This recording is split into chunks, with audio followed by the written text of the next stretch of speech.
Good morning, welcome to Morning Outlook. This is Kim Watson speaking on Tuesday the 12th of May. So, reading through the headlines, and it seems like we're on risk off and then risk on and then risk off again as we run through. The risk off seems very short-lived a lot of the time now. The markets are starting to just almost ignore just about anything that goes out there. I mean, this morning we've seen, this morning it's through the Asian session, early morning, we've seen the likes of President Trump saying not in favour of reopening the China trade deal. There's China cutting or imposing import bans on Australian beef, apparently from many of its slaughterhouses. There's all sorts going on out there, which aside of the virus itself, there's a lot of international trade concerns, and this could be the next sort of kicker as countries start trying to pick themselves up and trying to pick their own businesses up. Are we going to see some sort of trade embargoes particularly with the bigger, more flaky economies, which will be looking after themselves first, basically? So we'll see, but I do wonder. Okay, so let's have a look at the technicals, and in fact the technicals, I'll just look at any fundamental news events today. Really, we've only got inflation coming up for the US at 1:30. As I keep on saying, all of these normal numbers that are coming out at the moment, it doesn't really matter how bad they are. You won't see much in the way of volatility coming from them. So let's look at the euro dollar then. Technically, well, this morning, risk off, or really, it's flying along. Okay, it's been in the last 4 or 5 hours it started doing so, but there is a decent rally up there running at the moment. It has just run into that 60-minute 50.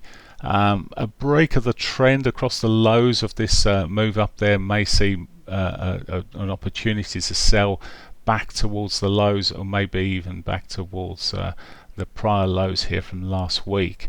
But it, as I say, does look soft at the moment. Sorry, I just adjusted my pivots there into the correct price levels. Okay, so that's where we're sitting at the moment on the euro. A break of that 50, well, just a continuation to the upside, but at the moment it's got lower highs, lower lows. This has been quite a clean move through here.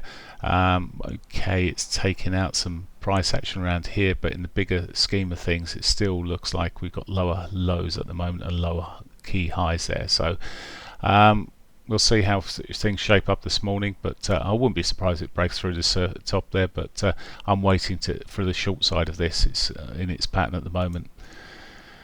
Okay, cable,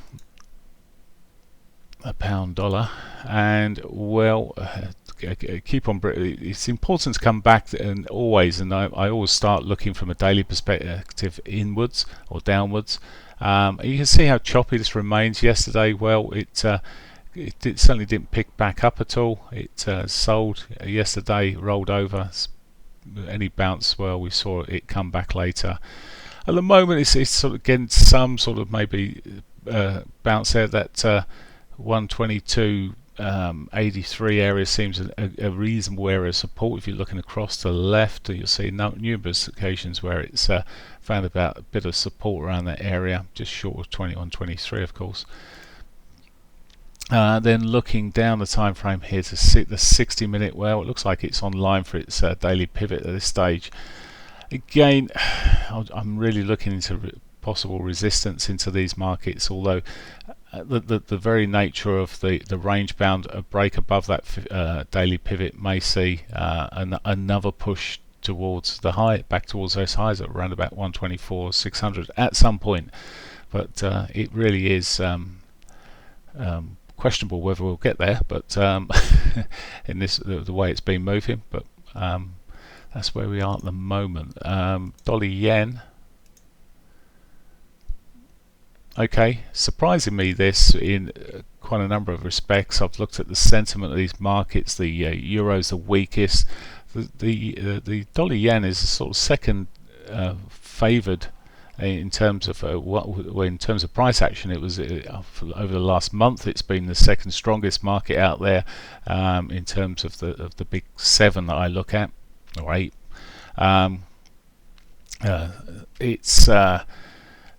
Looking at the price action yesterday, it just literally looked like it was a case of risk is back on, let's just get rid of the yen. But there was bad news, to be fair, or I say bad news, but news from Japan that pushed that through. It's not been any better, although I mean the Japanese just saying they will buy their way out of any problems, basically, or try to. So what's it doing here? Well, recently it's come back to its 4-hourly 8 there, bounced off of that.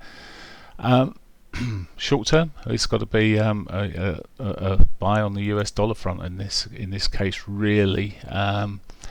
What would make me look at it differently? Well, is a lower high and start a breakdown. A breakdown that 4-hourly 8 would be a good start. Maybe it'll only just run back to its 21 and catch a bounce, but that's what I would be looking for if this is starting to, if it does start rolling over.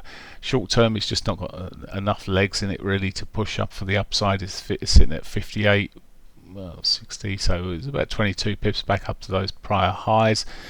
I'm not necessarily convinced either way on this price action, and well, I'll just leave it be until it starts giving a bit more of a signal. But it is from a sentiment point of view, from the bigger traders, it's still seen positively, but obviously not in the short term. Okay, Aussie dollar.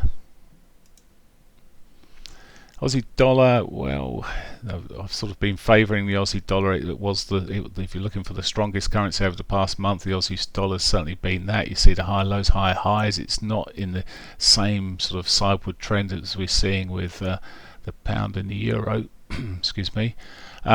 We were talking about this sort of Gartley pattern yesterday that had appeared, just chipped over. Has it got more downside? Well, if it does start selling back off, well, yes, I would be looking at those prior lows and then the 1272 area with that 4-hourly 200 as sort of potential targets. That's where Gartleys tend to go if they break down. However, if you're just looking technically at this and forgetting patterns, whatever else, if it can break back above this 821 sort of mixture, it becomes a bit more bullish to me above its daily pivot, and then really would be looking back to those highs there and beyond.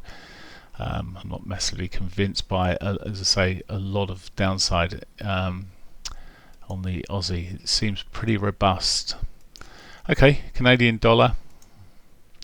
Canadian dollar, well, yesterday gave up quite a bit of its gains, but again, this is another one in its range, and it's where to next? Maybe to the top of the range there, but putting in some shorter term spoilers maybe for the traders looking at that. I'm just sort of looking at what's going on here. You've got the 8 crossover to 21. It's sort of looking like the trend starting there.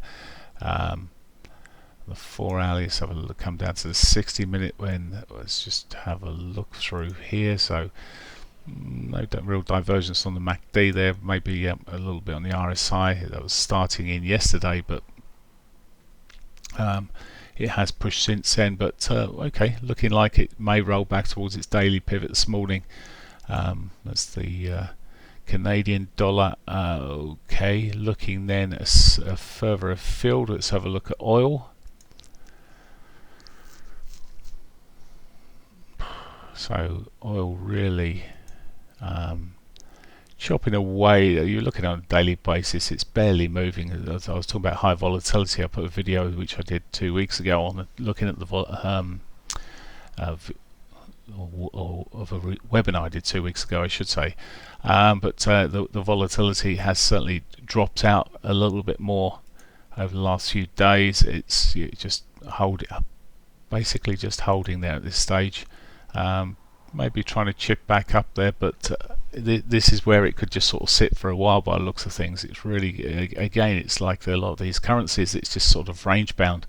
and this looks pretty range bound at the moment. A break above 26.50, well, maybe more bullish back towards 27.50. Where it's sitting at the moment, well, it's struggling. It was struggling yesterday at this sort of 26-22 area, even with Saudis announcing a further reduction in production. It didn't really hold on for that too long. It just divoted for a while. They just got back into mode. But the thing is, even a million barrels a day, whatever it may be at the moment, there's so much oil sloshing around out there. It's not making a significant difference. Okay, and the concerns about the virus coming back again, second waves of things, it's certainly not going to be helping oil in the short term. So it's consolidating there for now. Okay, that was oil. S&Ps. So the S&Ps, well, yesterday they popped in that doji. Sorry, I've got some fibs on here. It's just really looking at where it was in terms of this big retrace, and it was breaking the 618. Where next? That 786 would have been a reasonable target, but stalling where it is at the moment. There's not a great deal of risk off sitting here by the looks of things. It's not looking as soft as it probably could be, but in fact it's forming a bit of a wedge on this 4 hourlies here, and in a rising wedge, well, we'd expect that to continue pushing up. Higher low just about to be coming in here. So all in all, it's, well, range bound, I would say. To me, this is almost looking like it's sort of getting bullish again at this stage. What I noticed, analysis of the commitment traders, is that volumes have really coming off the buy side, and all the way through this there was volumes coming off, which suggests, sorry, I'm saying all of this. Let's go back here through all of this movement here last week, the previous week. There's volumes coming off of these this market. Basically, they're getting rid of their long trades. So that's where we're sitting at the moment. But the market's just holding.